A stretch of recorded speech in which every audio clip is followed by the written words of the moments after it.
talking about workplace wellness is that it has 3 interconnected parts, and I'll talk about all 3 of them. Self, of course, is the self-care part. Other is those beautiful practices we have around how we support each other in our teams.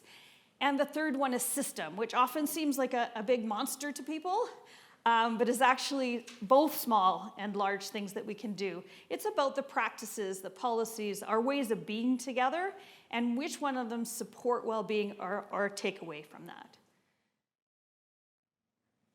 So when I talk about self-care, practicing the SEL with a small f, kind of care. And I do this not because the other parts of self-care, the sleep and the exercise and the eating, aren't all really good things. But I think, first of all, we've done that traditionally a lot longer. So I think people know a lot more about that. And secondly, if they don't, there are many people, not me, that could probably help them way better than I could. So I like to talk about the SEL parts, the social emotional learning, those beautiful things that we teach our students in class. And I think we're actually doing a pretty good job about it these days. I really do. I think we've been talking about it for a while. Students are learning these skills about being aware of feelings, how to regulate their emotions, about self-talk, what they're thinking. Yeah, we're doing a pretty good job in the classroom, but I think also sometimes we then move into our workplace, and a lot of us weren't taught these skills as kids necessarily. And so what I'm talking about is starting to think about those social emotional skills in the workplace. I'd like to start with self-awareness, because self-awareness, Dr. Tasha Eurich said this, that it's the meta skill of the 21st century.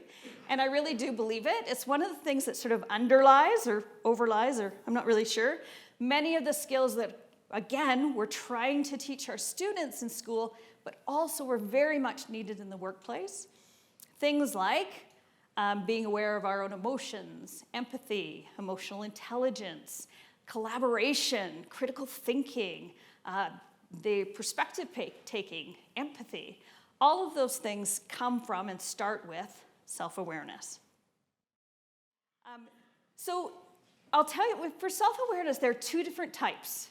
I just learned this, the second one. The first one is that awareness, that internal self-awareness, which is that feelings, being aware of what's going on with our feelings, our thoughts, and how they impact our actions. So that's one of the questions I always ask people around feelings, is where do you feel them in your body? Because imagine if something's going on for you, if you notice that happening, or if you don't. And often when I'll ask groups of adults, where do you feel feelings in their bodies, they're not really sure. But if we have an awareness of that, if I feel a tightness in my chest when someone comes into a meeting and says something, I don't have to react to that at the moment. But it's really important data for me to have.